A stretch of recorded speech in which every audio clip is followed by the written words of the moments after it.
Great, we can see your presentation.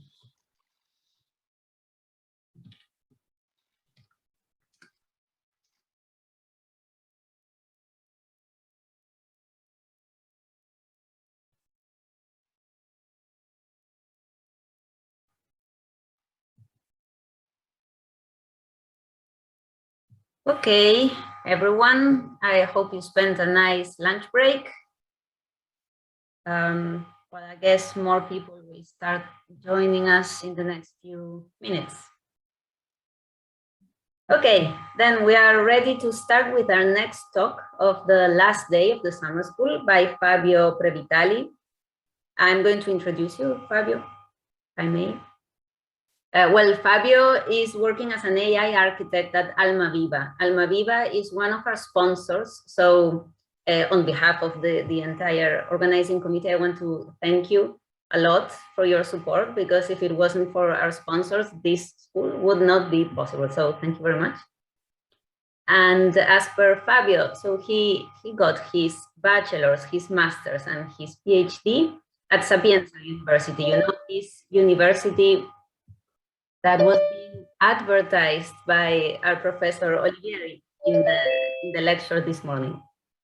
So he's leading a team at Alma Viva, and he's going to talk to us about a real use case with real customers.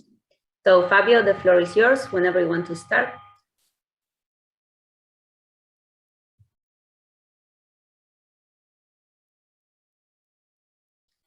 I think you're muted, Fabio.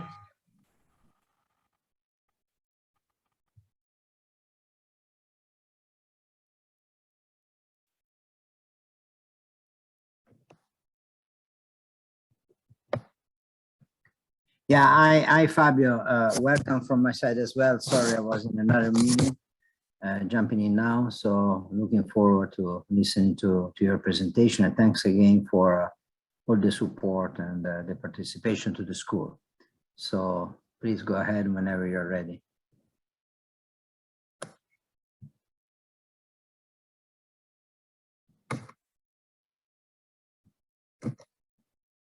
Hello, can you hear me? Yes, now we can. Yes. Okay, so I'm going to share. Okay, can you see my screen? Yes. Okay, perfect. So sorry for the problems. I'm getting troubles with my audio. Okay, so thanks, Emilia, for the presentation. And today we're gonna talk about how to develop a model, a train model for detecting illegal buildings. So I'm going to show you a real case. But before that, I just want to spend a couple of minutes presenting my company, Alma Viva, which is one of the biggest company in Italy, with more than 4,000 employees in Italy. Basically, the skills are in cloud computing, IT consulting, data scientist, and AI and machine learning. We have a lot of partnerships, in particular with IBM, VMware, Cisco, AWS, Oracle, Google, and Cloudera, and whatsoever. So, and also we have many clients in Italy. You can see here a list of all the clients that we are working on today. Okay, so let's start with a talk about high performance computing for detecting illegal buildings. So what is the problem? I forgot to say that I would prefer to have the Q&A session at the end of the speech, so that I can go straight with the presentation, and I will stop like 25 minutes before the end, so that we have at least 15 minutes for the questions. Okay, and to finish in time for the next talk. Okay, so what is the problem of detecting objects from images? So basically, we have to detect a bounding box represented from the top left and bottom right corner. So we have to basically put this rectangle on the image representing an interest object in the image. For example, here the building. so that we can enable other modules to do some stuff. Okay, this is quite challenging when we use satellite images, because the quality, the resolution of the image is quite poor. And also sometimes, for example, Sentinel-2, a pixel could sometimes represent 10 meters squared. So it's a lot of region in the image in one pixel. Okay, so the goal, as I said, is to detect these rectangles. One could say that why we want to solve first this problem, and the second, why we want to solve this problem by means of machine learning. Well, we could answer this question with many. We can say many answers, okay, to this question. Short answer could see. Well, motivation is that, well, it's cool to apply machine learning on this complex task, because usually the community addresses these kinds of problem with machine learning. Okay, this is a very short motivation, actually even unfair. Okay, a real and long answer could say that if you consider, for example, two problems like verifying whether a house represents a building abuse, or either verifying whether an agricultural crop has been correctly registered, if a human should do this, she has to go investigate a lot of documents going in place to check that everything is okay, and this take time, a lot of effort, and sometimes it's even unfeasible to do so. Okay, so it's hard, expensive, sometimes inconvenient doing this job by humans. Also, this human should travel around the country and the world to check that everything is fine. While with machine learning, what we can do is to train a model and apply this model in Italy, in France, in the US, whatever. It's no matter the country we're working on, because satellite images are all the same in the entire world. Okay. So what we have done in the past months is that this experimentation had basically three main objectives. The first one is to demonstrate that thanks to high-performance computing, it is actually possible to benefits in training the model. Basically, we save time. Okay, what is high-performance computing? Is to use the hardware resources in an efficient way. So basically, the GPUs, the virtual machines, we used AWS for doing this experimentation. So one goal was to demonstrate the benefits that without HPC, it couldn't be possible to perform this task. Second objective was that, as I said, complex tasks are harder to be solved using standard hardware. For example, my laptop or a computer basic workstation. So we actually need a powerful cluster to do so. And then, last but not least, we try to provide a set of criteria for deciding whether it is useful to use HPC or not, because of course it is not always mandatory to use HPC to do some machine learning tasks, because we have to consider that it is not costless. Okay, we pay in order to use AWS services. So what we had done during the experimentation, we planned a set of steps, and we adapted this plan based on the results we have got in order to keep improving the performance over time. Okay, this was our goal, because we wanna basically end the experimentation with a trained model that works on detecting buildings from satellite images. And as I said at the end of the presentation, I will show you a couple of slides saying our results we have got in terms of the kind of schema that helps people in designing whether HPC is useful or not. in doing complex tasks in machine learning. Okay, so at the beginning, we initially planned to investigate the following key aspects.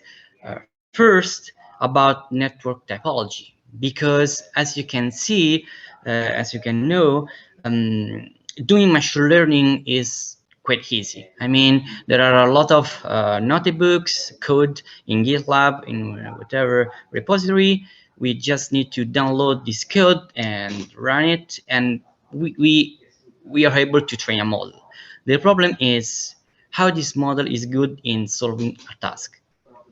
This is the key point, and we have a lot of variables in this domain. For example, the number of trainable parameters, because based on the network we could have 100,000 parameters or even million of parameters. Second aspect, which is the most effective combination of layers. We could use MLP, so multi-layer perceptrons, convolutional neural networks. We could add max on average pooling, and the combination of the layers, the number of parameters of each layer can be arbitrary, and there is no rule. So nowadays they say that by solving a particular task you have to do this and that. It is not like searching the best path in a graph, which we have in which we have closed form solution, the Dijkstra algorithm to be specifically. So here it's just experience and trials. Okay. And also about network topology, one key point is to make the network generalizable so that it can be used in other data sets except for the training one. Okay, so we don't need to have a model that performs 100% accuracy in the training set, while the performance in the test set is like 10%. Okay, and to do so, we need to have dropout, batch normalization in order to evaluate overfitting. Okay, and the point is when we should add these layers in the network, because it's sometimes reasonable to put it at the beginning of the training, so we start using this dropout at the beginning, or in as I will show you in this case, we added this layer after some trials. Then another aspect we investigated is about the datasets. Okay, we used many datasets, and we started with Las Vegas. All these datasets are satellite images, Sentinel-2.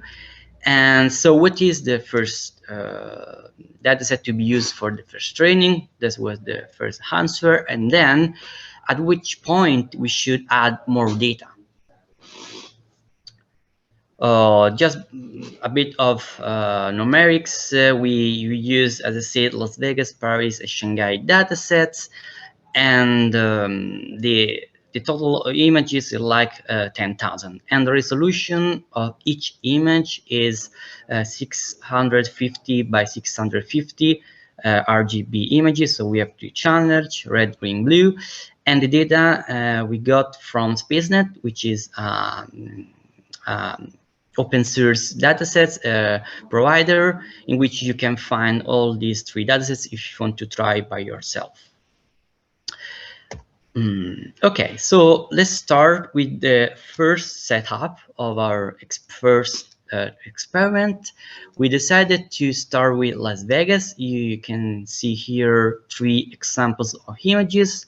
As you can see, the quality is not so good because we have some pixelized images, and also the dimension of the houses can be very tiny, like 20-25 pixels squared, up to 100,000 pixels squared. Okay, we have a large variety of dimensions between objects that we want to detect, and so we decided to start with 20 objects maximum per image, because each image does have a variable number of passes, starting from 0 up to 100.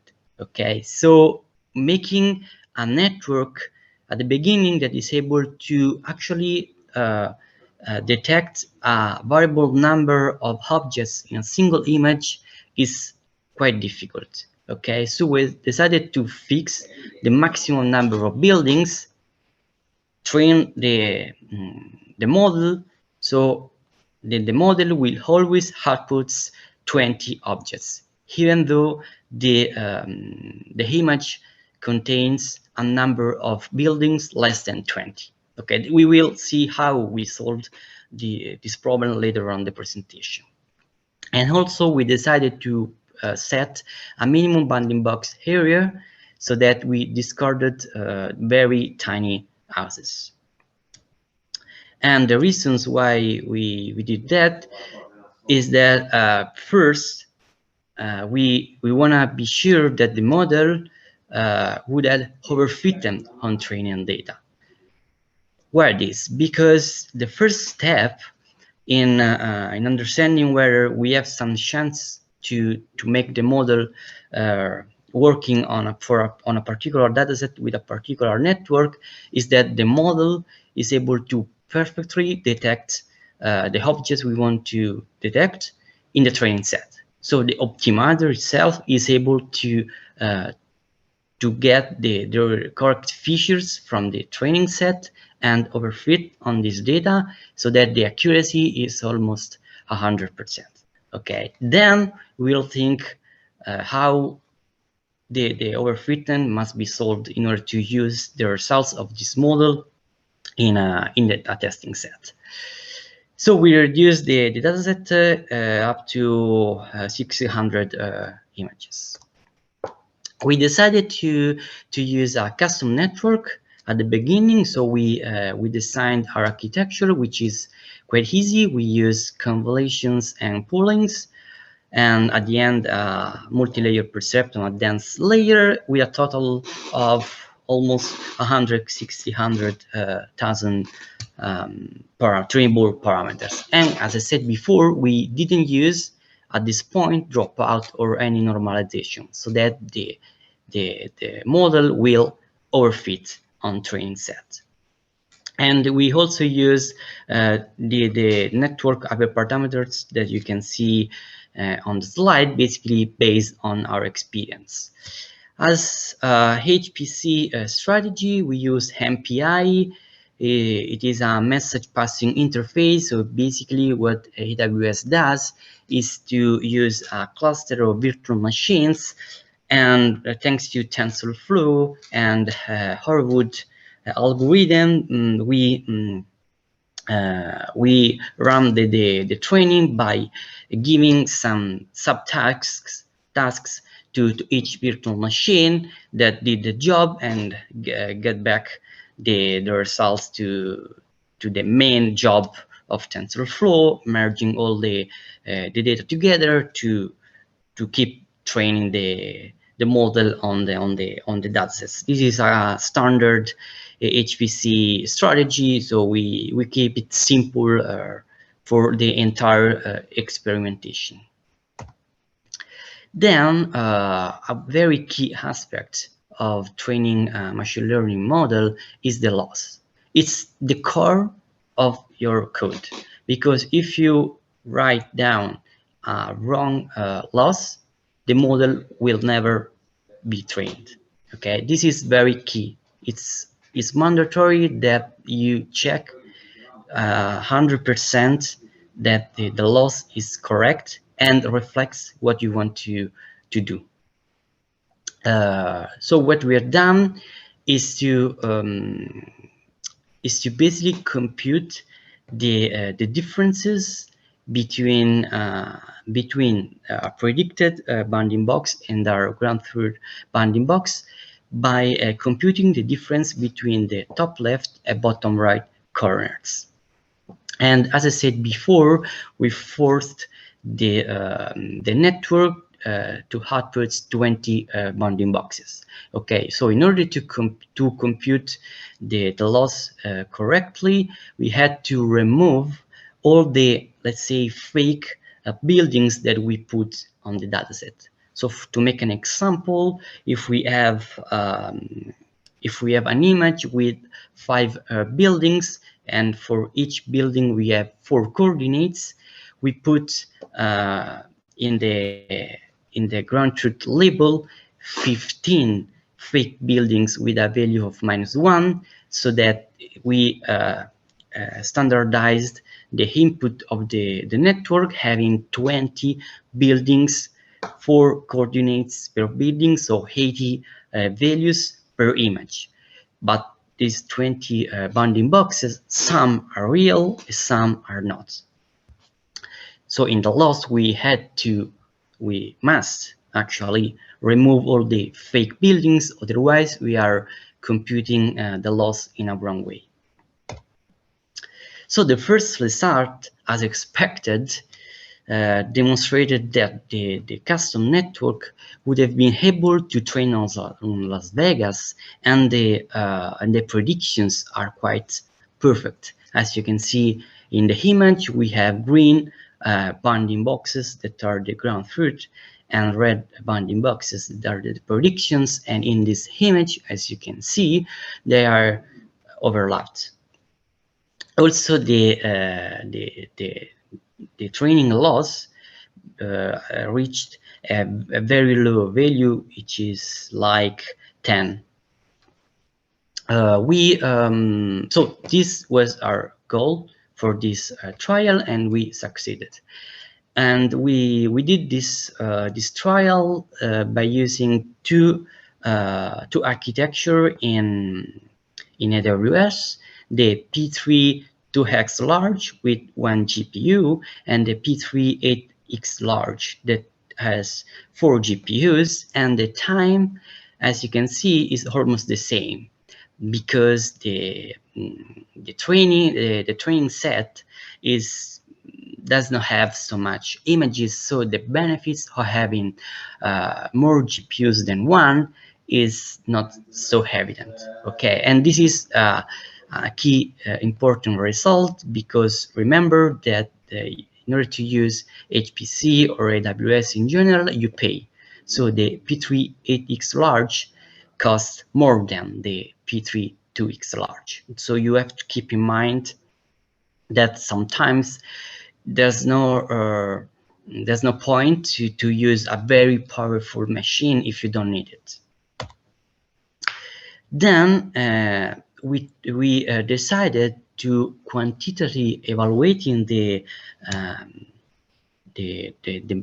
model we were training, because the loss, it says something, because it says that the model is improving the ability to detect and to solve the task you tell them to do, but it is not a quantitative evaluation. So basically we need an accuracy, a precision to say that, okay, this model is 95% of accuracy, 80% of precision. So what does it mean? It means that, going back, that the bounding boxes are overlapped, okay, but we actually have a metric that gives you a number converting qualitatively result, which is demonstrated by the image, in a, let's say, table, saying that, okay, these are the values of your model performing on this dataset, and in that dataset. And we decided to use the de facto standard metrics for object detection task, which are the multiple object detection accuracy and the multiple object detection precision. So to spend 2 words on describing what the matrices represent. So the model, it says that what is the accuracy of detecting the object. So if you have missing targets, what does it mean? If there is a house in the image, but the algorithm doesn't detect it, or else the false positives. So you are predicting a ghost house. While the ModDP, what it says is that it computes the overlapping between the intersection of the bounding boxes, so the green and red ones. So the intersection divided by the union should be very close to 1, so that actually the bounding boxes are almost the same. That's the objective of the precision. So we decided to, since we introduced the modern MonDP matrices, what we had to do is to introduce a loss that takes into account that the number of buildings in an image could be variable. Okay, so we cannot always compute and predict 20 objects, otherwise the accuracy and precision will be very low. So we introduced in the loss the concept of confidence. What does it mean? It means that the network should learn that actually an object is real or not. So if actually an image that contains 5 real objects, the network must learn to predict for that image 5 bounding boxes. Okay, so there's no need actually to remove fake buildings in the ground truth, because actually the network learns itself how to remove the fake buildings. And this is key for the entire experimentation, otherwise the accuracy and precision will never be high. And yeah, and the confidence is a value between 0 and 1, of course. So 0 means that the network is not confident that that kind of bounding box is a real one. 1 means that the network is 100% sure that that bounding box is real. Okay, now we decided to set up a new, let's say new Las Vegas dataset, in which we introduced the loss with the confidence. We incremented the number of buildings per image to 30, and we introduced 2 constraints, minimum and maximum bounding box areas, so that we tried to avoid that the optimizer training on this data can get confused by the fact that we in the dataset we have objects, we have very different sites in pixels. And here another key point that I learned in my entire experience is that when you want to train a model for this kind of task, and you have a very various data set in which you have a lot of classes, a lot of sizes, then you should first start in detecting one particular object with a range of size. So you cannot hope that you give all the data to a model hoping that it will learn at some point to predict everything you want to predict. This is false. As humans, you first focus on a particular aspect, let's say detecting houses with a red color, let's say, with a given size. Then you can transfer, let's say, this what you've learned to also detect others with another color, okay, in the image. So you have to do this incrementally, step by step. A very first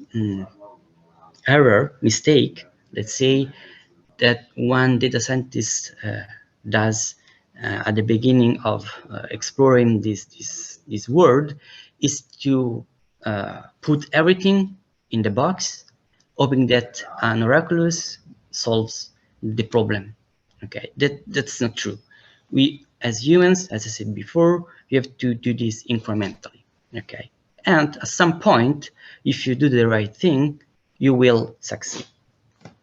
Okay, so so here we incremented a bit the training set in terms of images.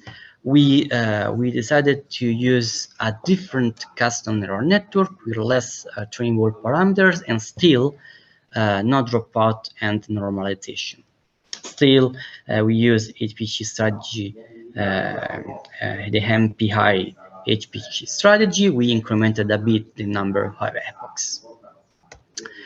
Here, what was the objectives of this trial is to demonstrate that the network will be able to discriminate between real and fake buildings, and this goal was achieved because, as you can see in this image, in the training set, we have in this image, for example, we have 12 building in the ground truth, and the model actually predicts 12 buildings. The second objective was to demonstrate that the network would have been able to generalize in a testing set, and we failed because, as you can see in the plot on the left, the loss, the precision accuracy of the model in the training set is pretty high, while in the test set is not. So now we have to concentrate on solving this problem, of course. So for the first experiment was to demonstrate that the network was able to overfit on training set. The second trial was to demonstrate that with a confidence loss, the network was able to discriminate between real and fake targets. And we succeeded in this. Now we have to concentrate on alleviating the overfitting problem. So we decided at this point to introduce other datasets, in particular the Paris Shanghai dataset. Why? Because we noticed that we had, as I said before, the dimension of each bounding box of this house was quite different between images, and starting from, as I said, 20 pixels squared up to 200,000 pixels squared. And also in Las Vegas, the images are more or less all the same because they are taken in the same city, Las Vegas. So what we have thought is that maybe the model focused on the color of the buildings, not on the key feature. And adding at this point datasets that have different characteristics because they are taken from 3 different cities. So our goal was to doing this to alleviate the overfitting problem. And this goal was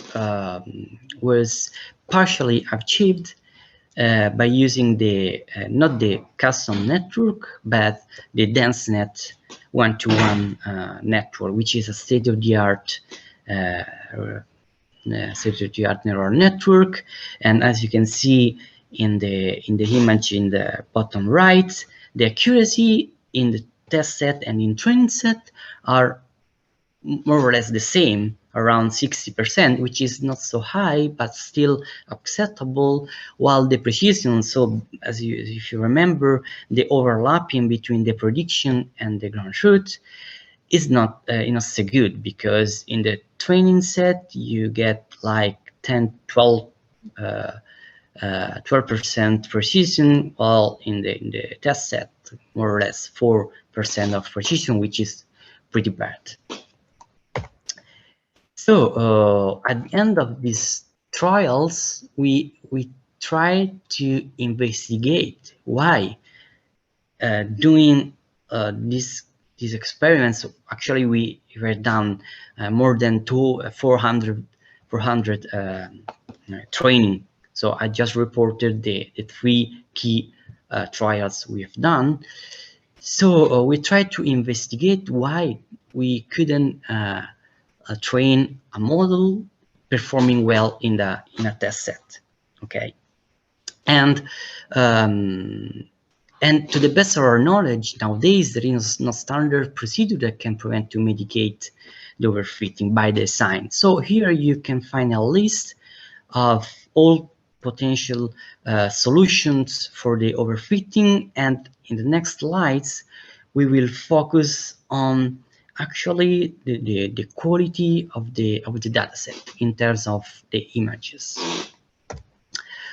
And also we try to make some considerations that maybe in the dataset we had detached houses, industrial structures, skyscrapers, and so on and so forth. Also, we had, as I said, different sizes between objects. So here you can find a set of considerations we have done that actually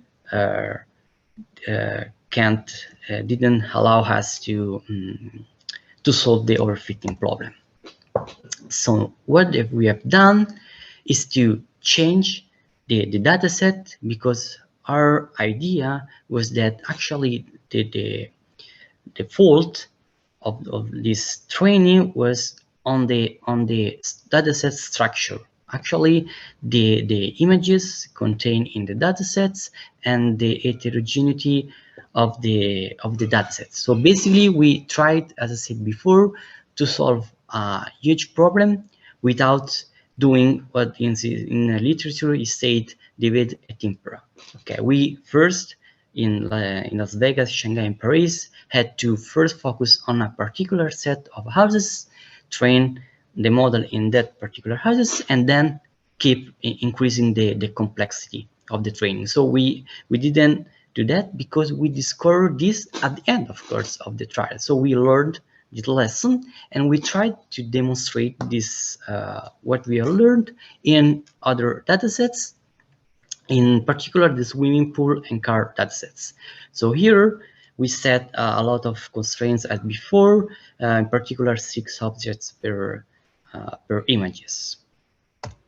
And we used here the dense set as previously with 7 more million trainable parameters, and at this point we kept the dropout and normalization of the original schema.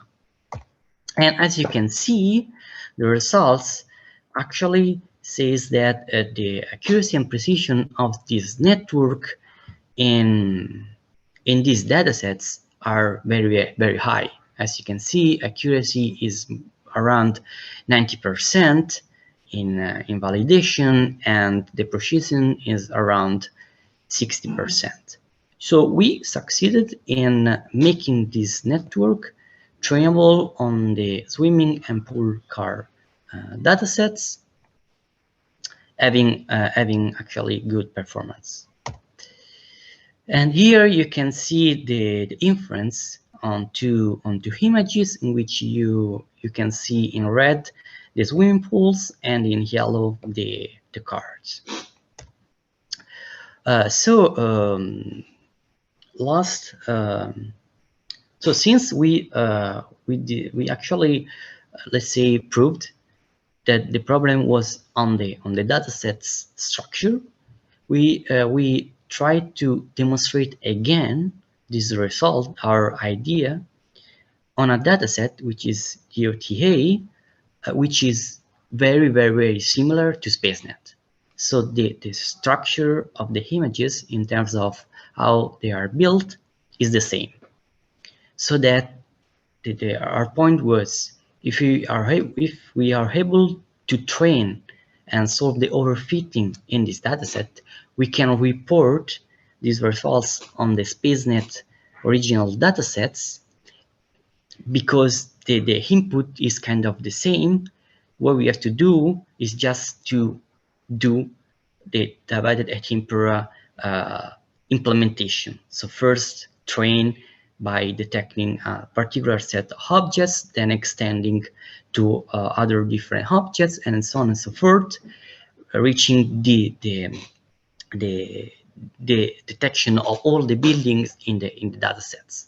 Okay, so in the DOTA dataset, we try to what is said, transferred the results we have got in the swimming pool and car dataset by basically adopting a similar approach in which we put the 12 number of maximum objects per image and a minimum bounding box area of 15 pixels square. So we actually removed the very tiny objects. We still use the dataset because it performed well on the previous dataset, and in here, as you can see, we demonstrated that also in a dataset which is very similar to SpaceNet, the results are very good. So the accuracy is more than 90% and the precision is 50%, which is not so bad, consider that we are talking about satellite images. Okay, so each pixel could represent sometimes 10 meters. And also a qualitative evaluation shown by these pictures say that the performances on test set, this is test set, are quite good. So to finish my presentation and to start the Q&A session, a bit of considerations about the our experience, okay, in using HPC. First, we have done more than 400 trainings on AWS, and this allows us to save a lot of time. As you can see in the first table, if you consider AWS, training a DenseNet, one epoch takes 30 seconds. If we multiply this value by 200, 300, which is a typical number of epochs, you actually end up in a couple of hours. And if you want to do this in your local machine or in a standard workstation, this takes a lot of more time, like 120 times, okay, the time needed by doing this in AWS, which is a lot, okay. And also, if you want to reflect the results in the saved time in hours, as you can see, using AWS, you basically saved 6.8 years in training the DenseNet for 300 average epochs times 400 trainings that we've done. Okay, this is key. And the fact that thanks to HPC, we were able to find all the results we have found during this experimentation. Okay, otherwise the training would have lasted forever, so you will never get the results. Also, we tried to do, as I said at the beginning, a schema helping people in deciding whether it is useful to use HPC and when it doesn't. Because remember that HPC is not free at all. And we basically compare the two key aspects that are the trainable parameters and the number of images. And in the table, you can find the combination we were done that helps in deciding whether HPC is useful or not. So thank you for listening to me. Hoping that you enjoyed the presentation, and all questions are very welcome. Thank you again. Thank you, Fabio. This is Fabrizio. Excellent talk, very interesting. But I guess it's purely theoretical. There are no illegal buildings in Italy, so I think it's just a case study, I'm pretty sure. Okay, so yes, the floor is open for any question. If I may, there are a couple of questions on the chat. Fabio, can you see the chat? Yeah, I can read it to you. I mean, one question by Ye and the other one by Stephen. Yeah, the one from Ye can too say, thanks for your lecture. If you share custom neural network architecture code through a repository such as GitHub. Let me get it and learn. So that yeah, is yeah. one. Now I can see the chat. Okay. Thank you. So, well, yeah, we can share the custom neural network architecture. I mean, we basically use standard layers. We combine them in a particular way. So I can send you offline the architecture of the network. No problem at all. Yeah, then there was a previous question. I don't know if you got it, but from Stephen. I wonder if it can be formulated as an instance segmentation task instead of a multi-object detection task. Is there any specific reason behind it? Thanks. Well, so thanks for the question. Segmentation tasks or object detection tasks are sometimes are quite the same. So basically segmenting an object, saying that you want to recognize the structure, okay, the skeleton, let's say, of the object, and making the detection, actually coloring all that object with a particular color, okay. And in here, so actually it's best to use and to solve the detection, because you want to extract a key feature from the portion of the image in order to give this array, let's say, region of interest, to a convolutional neural network in detecting key features from this array, while the segmentation is more computer vision like, in which basically you use OpenCV, for example, to discriminate and segment each object. So that's my answer to your question. I don't know if I got the point.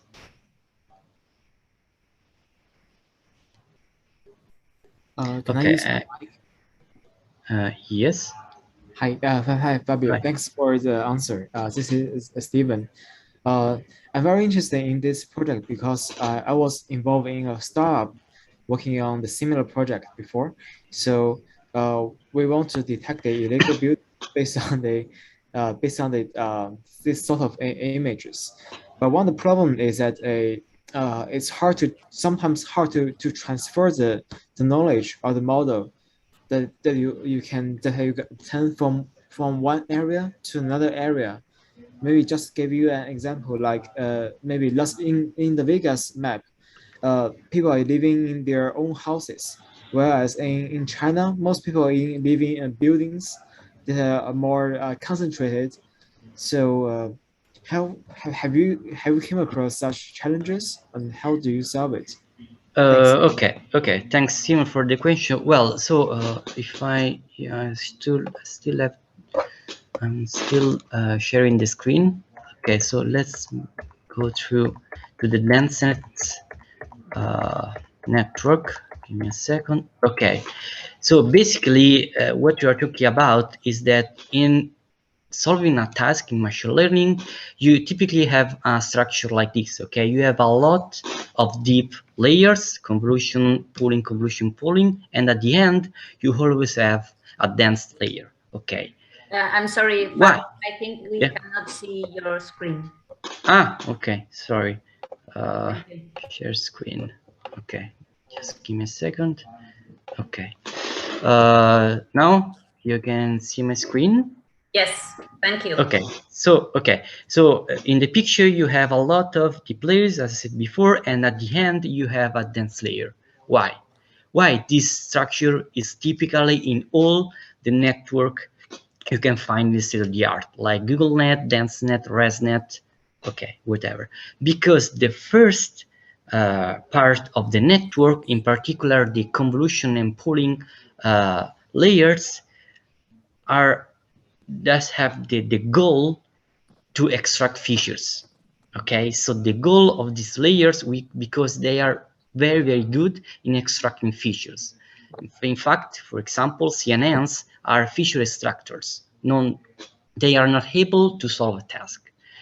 While the dense layer, so actually a multi-layer perceptron at the end, is the solver of your task based on the features extracted from the first part, the deep network at the beginning. In fact, sometimes if you want to reuse a dense net, Google net, or whatever, you can set the trainable parameters to false for the first part of the feature extractor, so CNNs and layers basically. And this should help.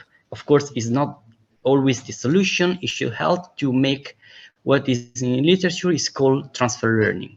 So as you were saying, I train my model on a data set. I want to use it on another data set.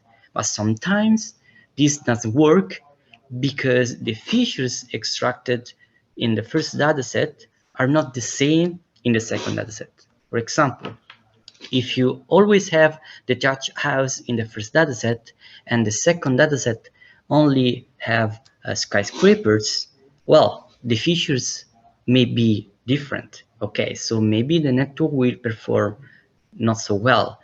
And so keep in mind that in the deep network, you have two steps. First feature extractor, and this is done by the set of deep layers, convolution pooling, and after that you have a dense layer, which is in charge of solving your problem.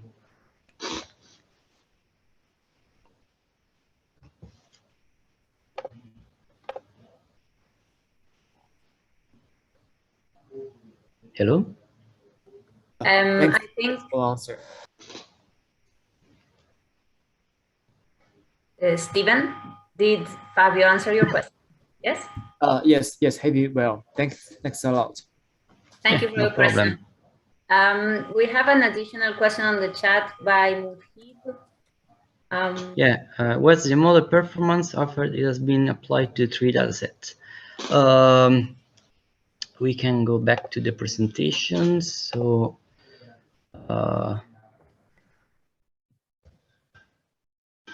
here. So these are the results after training the custom neural network in the DenseNet on the 3 datasets. And basically, the DenseNet does have acceptable accuracy, but it is not so precise. And still, it is overfitting. And you can see it. Can you see my pointer, the mouse? Yes, we do. Yes. Okay, so here, this is a typical overfitting problem in which you have the training going down up to 0, and at some point, so this is called breaking point, you only get a constant value, a stable value for the training set. This is called overfitting, or even you can have like here. This is another the second overfitting problem, in which you still have the training going close to 0, the blue one, and then you have the loss in the validation that increases over time instead of decreasing.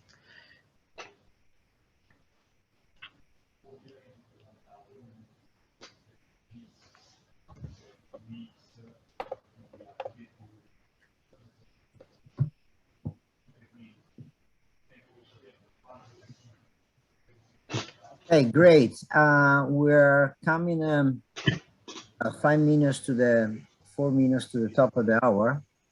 So I don't know if there are any other burning questions. Otherwise, I'd like to thank again Fabio Previtali and his company, Alma Viva, not only for an excellent, exciting talk, but also for the direct support they gave to the school, which is certainly very much appreciated by us, the organizer, and the Association for Computer and Machinery, which is the primary host of the school. So thank Fabio. Bring all our thanks to your colleagues, from the Manieri and everybody else in the company. And certainly we'll stay in touch for the future of possible collaboration and activity, and certainly in the context of a future school or event like that. Okay, so I think now, yeah, Fabio, do you have? Thank you. Yeah. Thank you, Fabrizio and Amalia, for inviting me to this speech. It was great meeting you, and thank you again. Okay, great. Thank you, Fabio. Our pleasure. Thank you.